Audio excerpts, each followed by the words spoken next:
يا أيها الذين آمنوا أطيعوا الله وأطيعوا الرسول ولا تبطلوا أعمالكم.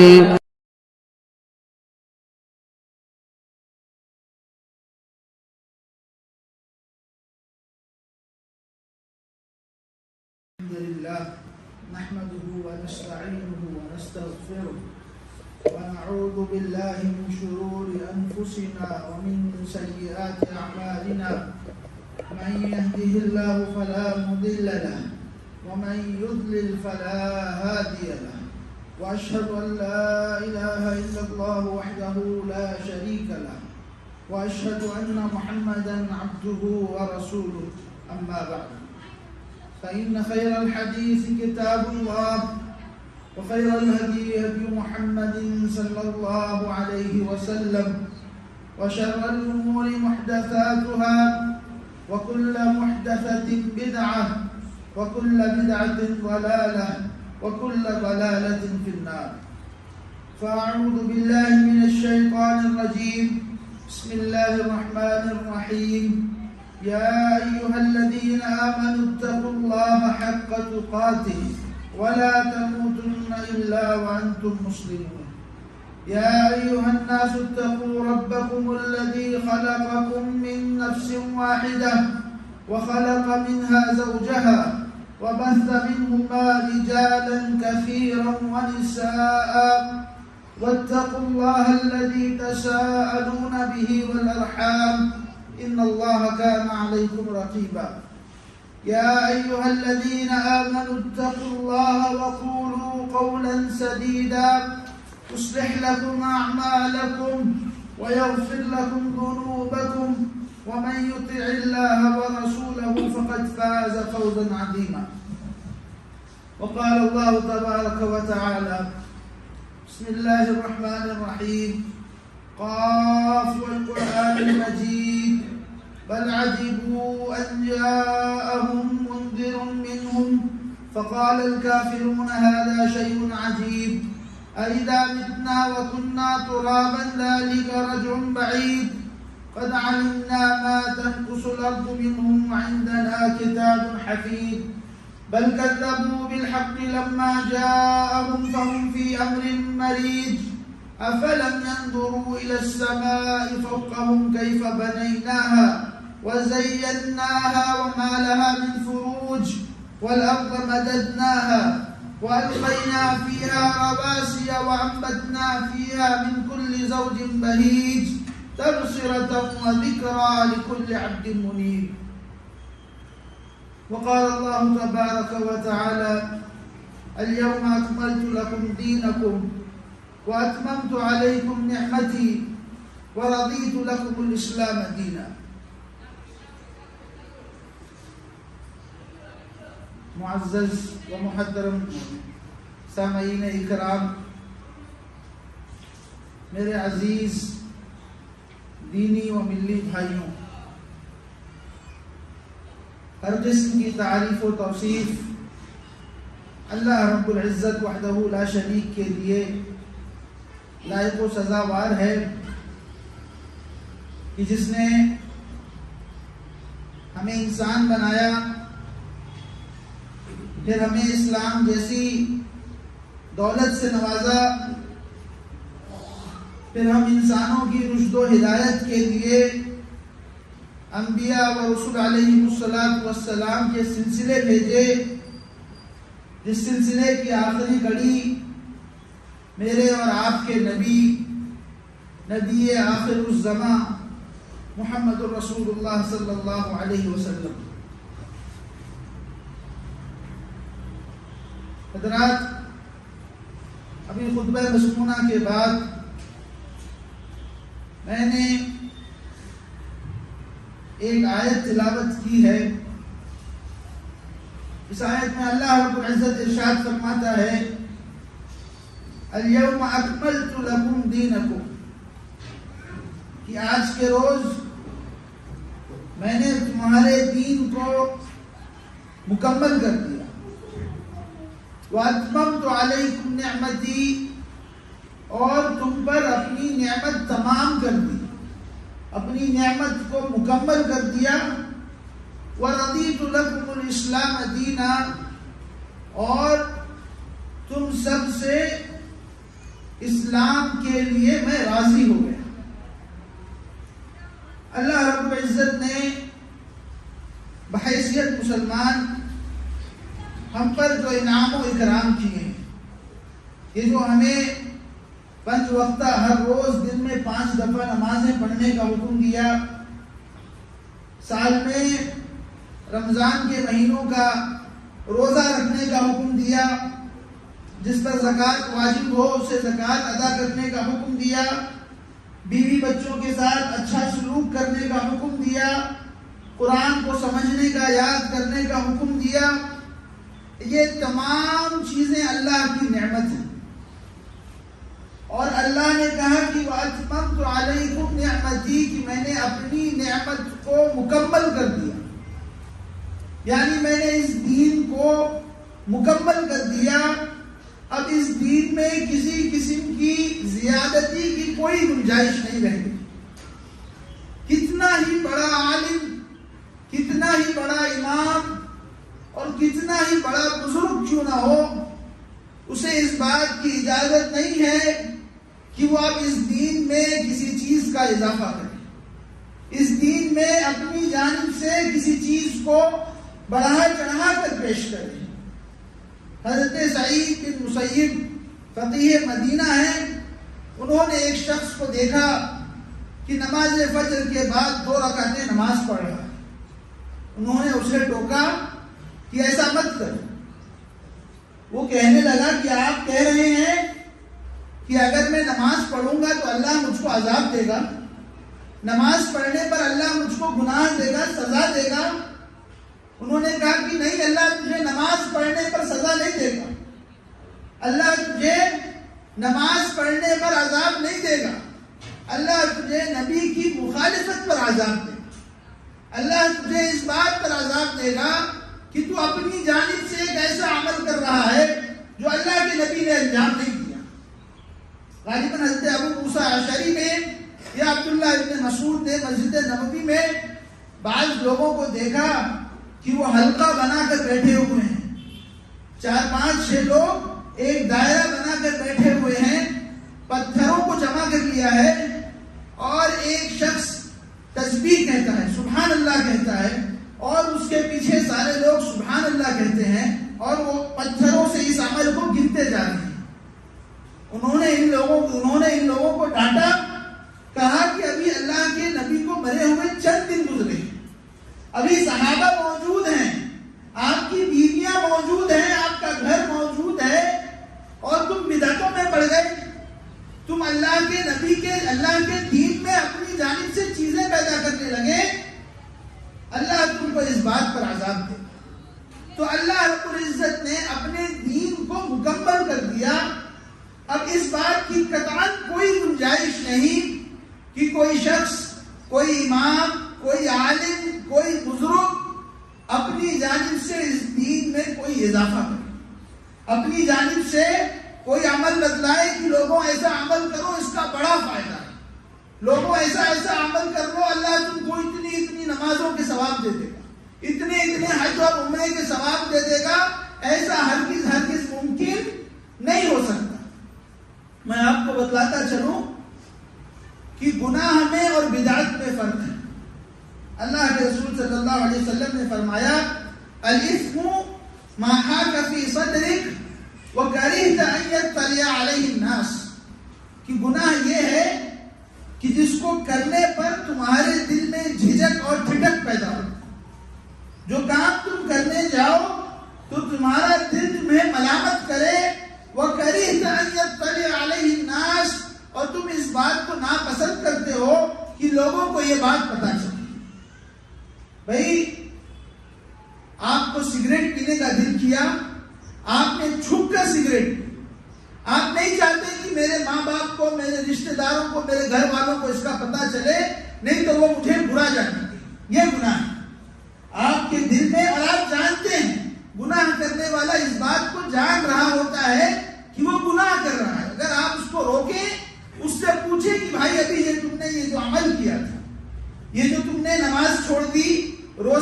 دیا، کسی پر ظلم کر دیا، کسی کا پیسہ کھا لیا،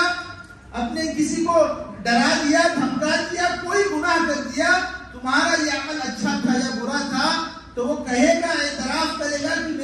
میرا یہ عمل برا تھا، میں نے جو کام کیا ہے وہ برا عمل ہے، وہ غلط ہے، یہ گناہ ہے۔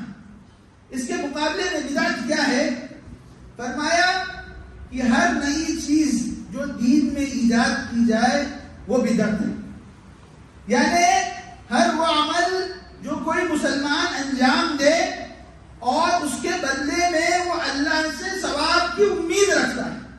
حالانکہ اللہ رب العزت نے اس عمل کو دین کا حصہ نہیں بنایا، اس چیز کو ہم بدعت کہتے ہیں۔ اور گناہ کے مقابلے میں آپ دیکھیں گے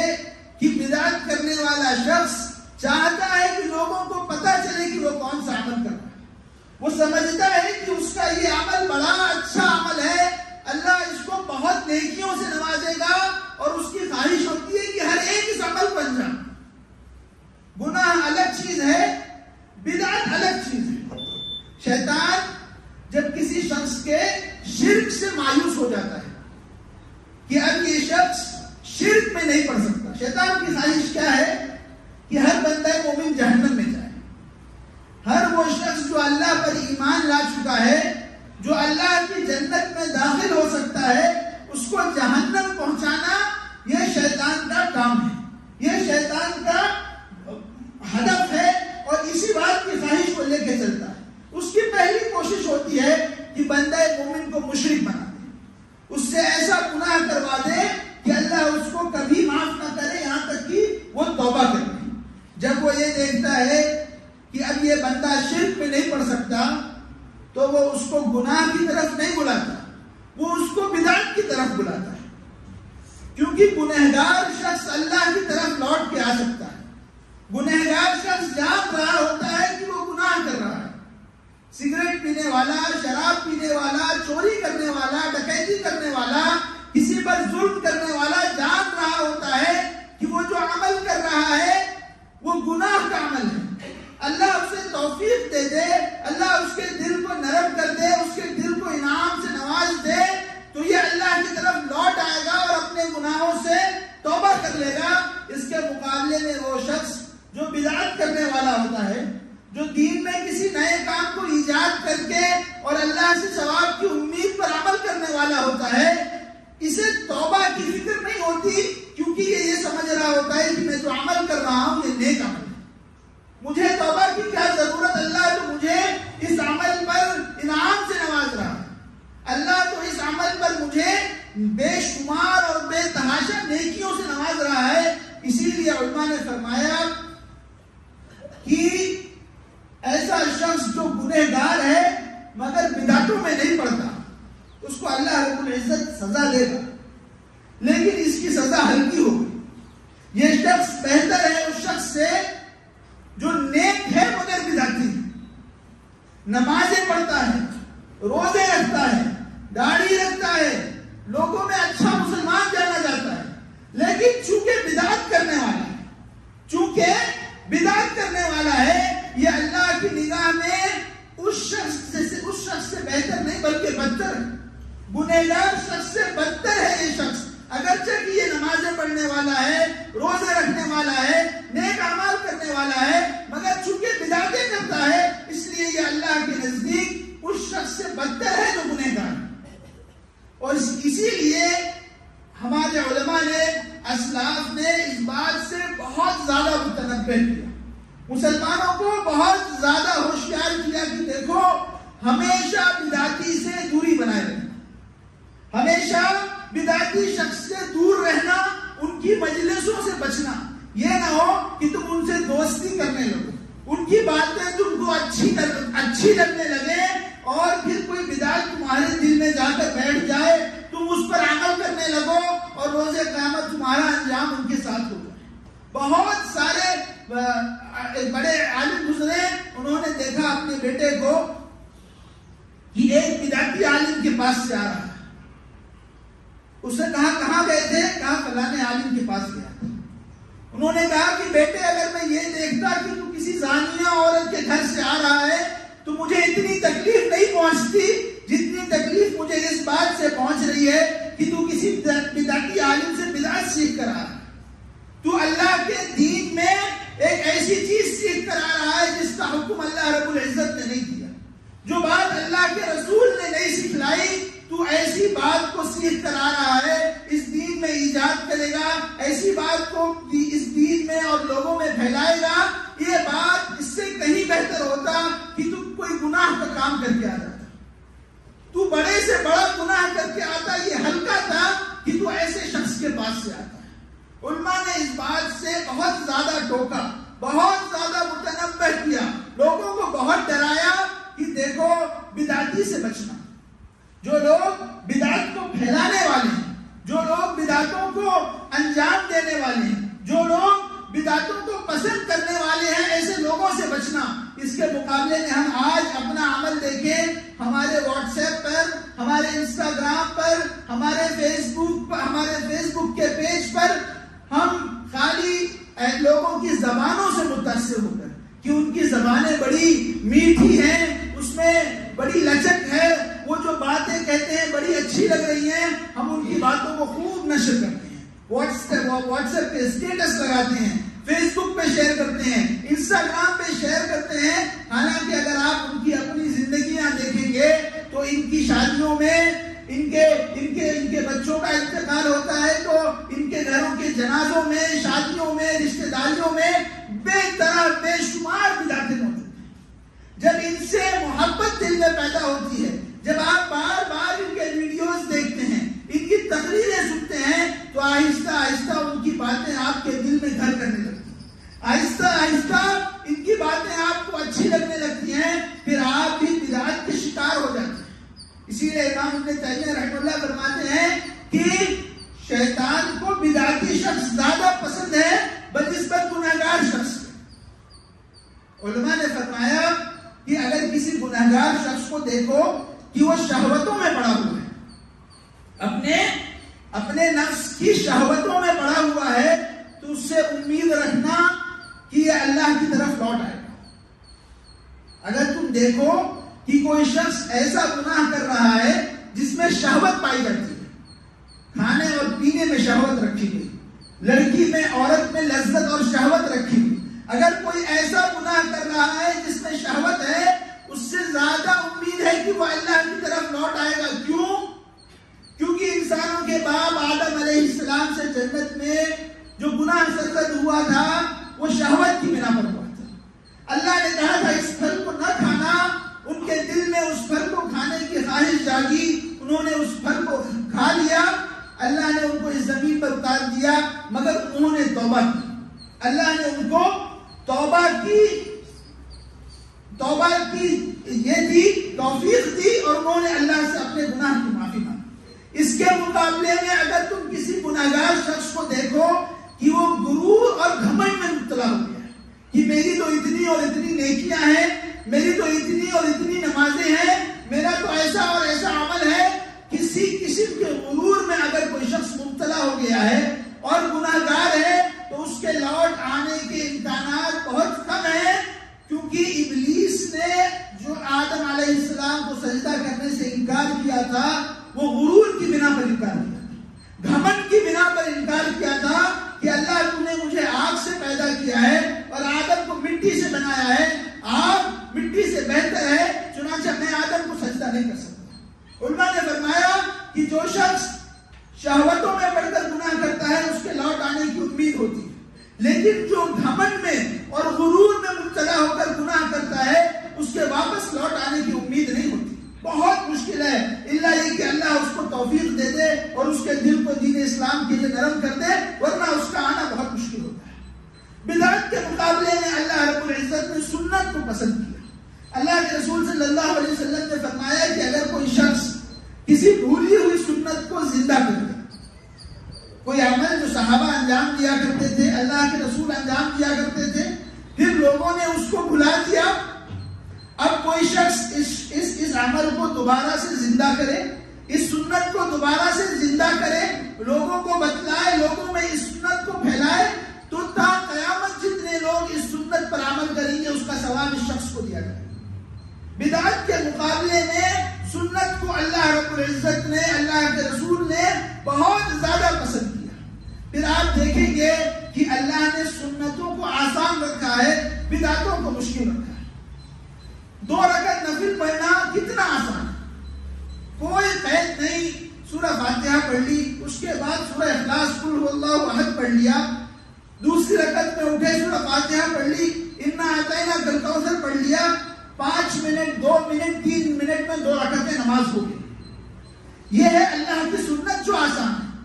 اس کے مقابلے میں بدعت ہوتی ہے جو لوگوں کی بنائی ہوئی ہوتی ہے، تو اس میں آپ نے سورہ فاتحہ کے بعد اتنی دفعہ یہ سورہ پڑھنی ہے، پھر اتنی دفعہ یہ سورہ پڑھنی ہے، رکوع کرنا ہے تو رکوع میں اتنی دفعہ یہ دعا پڑھنی ہے۔ سنت کو اللہ نے آسان کیا، اس کے مقابلے میں اللہ نے بدعت کو مشکل کر دیا۔ سنت اللہ نے سستی بنائی، اللہ کی راہ میں صدقہ کرنا ہے 1 روپیہ صدقہ کر دیجئے کافی، اللہ کے لیے نمازیں پڑھنی ہے 2 رکعتیں نماز پڑھ لیجئے کافی ہے، اللہ کے لیے آپ حج کرنے جا رہے ہیں، عمرہ کرنے جا رہے ہیں، 1 حج 1 عمرہ کافی ہے۔ اس کے مقابلے میں آپ بدعتیں دیکھیں گے، بدعتی شخص وہ قربانیاں کرنے جائے گا تو 2 3 4 5 6 جانور قربان کرے گا، عمرہ کرنے جائے گا تو 1 عمرے کے سفر میں 40 عمرے کرنے کی کوشش کرے گا، کوئی اور عمل کرنے جائے گا۔ غرض کہ ایک جو عمل اللہ نے سنت بنایا ہے، جو وہ عمل تمام امت کے لیے، کتنا ہی غریب شخص کیوں نہ ہو، کتنا ہی امیر کیوں نہ ہو، پیسے والا ہو پیسے نہ ہو، بوڑھا ہو جوان ہو بچہ ہو، ہر ایک کے لیے آسان بنا دیا۔ اس کے مقابلے میں جو بدعتیں ہیں، جو انسانوں کا بنایا ہوا عمل ہے، اس کو اللہ رب العزت نے اس میں ایسی لعنت رکھی، ایسی منحوسیت رکھی کہ یہ بہت مہنگی معلوم ہوتی ہے، بہت مشکل معلوم ہوتی ہے۔ ہر ملک میں اس کی کوئی ایک نئی صورت ہوتی ہے، علماء نے اس کی بے شمار نشانیاں ہوتی ہیں۔ آج رجب مضر کی آج پہلی یا دوسری تاریخ ہے۔ رجب کے مہینے میں بہت ساری بدعتیں لوگوں نے ایجاد کر دی ہیں۔ 2 مہینوں میں ہم رمضان کو پہنچنے والے ہیں۔ سلف کا طریقہ یہ تھا کہ رمضان آنے کو ہوتا تو رمضان کی تیاریوں میں لگ جاتے ہیں۔ رمضان کی تیاری کرنے کا مطلب کیا ہے کہ اللہ سے دعا کیا کرتے کہ اللہ ہم کو اس مہینے کا، اس سال کا رمضان عطا کر دے تاکہ ہم اس کی برکتوں کو حاصل کریں۔ اپنے آپ کو روزے رکھنے کی تیاریاں کرنا شروع کرتے کہ روزے رکھیں گے تاکہ رمضان میں روزے رکھنا آسان ہو جائے۔ اپنے آپ کو نیکیوں کی عادت ڈالتے، زیادہ سے زیادہ قرآن پڑھتے، زیادہ سے زیادہ صدقات و خیرات کرنے کی عادت ڈالتے کہ اب رمضان آنے والا ہے، جب ہماری عادت ہوگی تو رمضان سے ہم خوب فائدہ اٹھائیں گے، خوب فائدہ اٹھائیں گے۔ اس کے مقابلے میں شیطان نے مسلمانوں کی ایک بڑی جماعت کو، ہم مسلمانوں کو بدعتوں میں لگا دیا ہے۔ اب رجب کے مہینے میں بعض لوگ عمرے کے سفر کو بڑا مبارک جانتے ہیں۔ عمرے کا سفر ہر مہینے میں مبارک ہے، لیکن خاص رجب کے مہینے میں عمرہ کرنے جانا اس کی کوئی فضیلت ثابت نہیں ہے، ایک ثواب بھی ایکسٹرا ملنے والا نہیں ہے، بلکہ اس نیت سے کوئی ثواب کرنے جائے کہ میں رجب کے مہینے میں عمرہ کرنے جا رہا ہوں تو اس کا ثواب کم ہے بجائے اس کے کہ جو عام عمرہ کرنے جا رہا ہے۔ ایسے ہی بعض لوگ جو ہے رجب کے مہینے میں قربانی کرنے کو بڑا افضل سمجھتے ہیں۔ 22 رجب کو رجب کے کوڑے بنائے جاتے ہیں جس کی کوئی حیثیت نہیں، جس کا کوئی ثبوت نہیں۔ بعض لوگ صلاۃ الرغائب پڑھتے ہیں کہ جمعے کی، رجب کے مہینے کے پہلے جمعے کی شام مغرب اور عشاء کے درمیان 12 رکعت نماز پڑھیں گے کہ اس کی بڑی فضیلتیں ہیں، اس سے ہزاروں نمازوں کا اور پتہ نہیں کتنی عبادتوں کا ثواب ملے گا۔ اس کی کوئی حیثیت نہیں۔ اللہ کے رسول نے یہ نماز نہیں پڑھی، اللہ کے رسول کے صحابہ نے، ابو بکر نے، عمر نے، عثمان نے، علی نے نہیں پڑھی، امام مالک نے، امام ابو حنیفہ نے، امام شافعی، امام احمد بن حنبل نے، کسی نے یہ نمازیں نہیں پڑھی۔ یہ شیطان نے آپ کے دماغ میں بدعت کا کیل ٹھونک دیا کہ آپ ان عبادتوں میں لگ جائیں اور جو اچھی عبادتیں ہیں ان کو چھوڑ دیں۔ 27 رجب کو شب معراج کے نام پر، اسراء کے نام پر لوگ عبادتیں کرتے ہیں، کچھ روزے رکھتے ہیں، کچھ دعائیں مانگتے ہیں، اس کی کوئی حیثیت نہیں۔ اللہ کے نبی نے، آپ کے صحابہ نے، آپ کے صحابہ کے تابعین نے، سلف صالحین نے، علماء اعظام نے، کسی نے ان پر کوئی عمل نہیں کیا۔ یہ سارے کے سارے عمل بدعات ہیں۔ اس کے مقابلے میں وہ کیجئے جو سلف کیا کرتے تھے کہ رمضان آنے والا ہے، اس کی تیاری کیجئے، رمضان آنے والا ہے، روزے رکھیے، صدقات و خیرات کیجئے، قرآن یاد کیجئے، قرآن کو پڑھنے کی عادت ڈالیے، راتوں میں جاگنے کی عادت ڈالیے۔ وہ سنتیں جو اللہ نے بنائی ہیں، اس کے رسول نے ہمیں سکھلائی ہیں، ان پر عمل کرنے کی کوشش کیجئے۔ ایک آخری حدیث بیان کر کے انشاءاللہ اجازت دوں گا۔ اللہ کے رسول صلی اللہ علیہ وسلم فرماتے ہیں کہ روز قیامت میں حوض کوثر پر کھڑا ہوں۔ حوض کوثر یہ ایک تالاب کا نام ہے جس کا پانی بڑی فضیلتوں والا پانی ہے۔ اللہ کے رسول یہاں پر کھڑے ہوں گے کہ اپنی امتیوں کو اس پانی سے فیض یاب کریں، اپنی امتیوں کو اس پانی کو پلائیں۔ اللہ کے رسول فرماتے ہیں کہ میری امت کے لوگ مجھ تک آئیں گے اور اس پانی کو پئیں گے۔ اتنے میں ایک جماعت آئے گی، میری طرف آ رہی ہوگی، میں ان کو پہچانوں گا کہ یہ میری امت والے ہیں، میں ان کو پہچانوں گا کہ یہ میری امت والے ہیں، مگر فرشتے جو ہے انہیں مجھ تک آنے نہیں دیں گے، روک دیں گے۔ میں پوچھوں گا کیا بات ہے، کیوں تم انہیں روک رہے ہیں، کیوں تم انہیں میرے پاس نہیں آنے دے رہے ہو، کیوں تم انہیں حوض کوثر کا پانی نہیں پینے دے رہے ہو؟ فرشتے کہیں گے اللہ کے نبی آپ نہیں جانتے، آپ کے انتقال کے بعد ان لوگوں نے دین میں بدعتیں ایجاد کر دی تھی، ان لوگوں نے دین میں نئے اعمال ایجاد کر لیے تھے جو اللہ تعالیٰ نے نہیں سکھلائے، جو آپ نے اپنے صحابہ کو نہیں سکھلایا، انہوں نے ایسے اعمال ایجاد کر لیے تھے۔ اللہ کے نبی فرماتے ہیں میں کہوں گا سحقن سحقن، دوری ہو، دل دوری ہو، لے جاؤ انہیں میرے پاس سے، لے جاؤ انہیں جہنم کی طرف لے جاؤ۔ کون مومن ایسا ہوگا، کون بدبخت ایسا ہوگا جو اللہ کی نبی سے ملاقات نہ کرنا چاہتا؟ کون ایسا ہوگا جو جنت میں اللہ کی نبی کی معیت نہ چاہتا؟ وہ شخص مومن ہی نہیں ہو سکتا جس کے دل میں اللہ کی نبی کی محبت نہ ہو، جس کے دل میں یہ شوق نہ ہو کہ روز قیامت وہ اللہ کے رسول کو دیکھ سکے، آپ سے ملاقات کر سکے، آپ سے باتیں کر سکے۔ کون شخص ایسا ہوگا؟ ہماری بدعتیں ہمیں اللہ کے نبی سے ملاقات سے روکیں،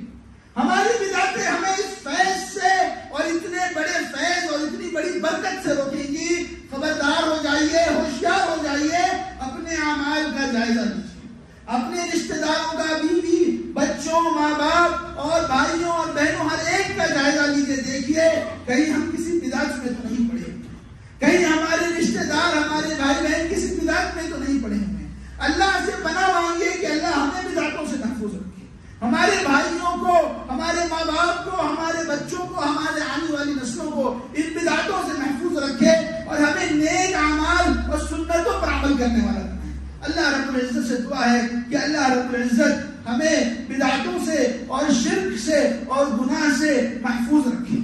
اللہ رب العزت ہمیں نیک اعمال کی توفیق عطا فرمائے۔ اللہ رب العزت ہماری پریشانیوں کو دور فرمائے۔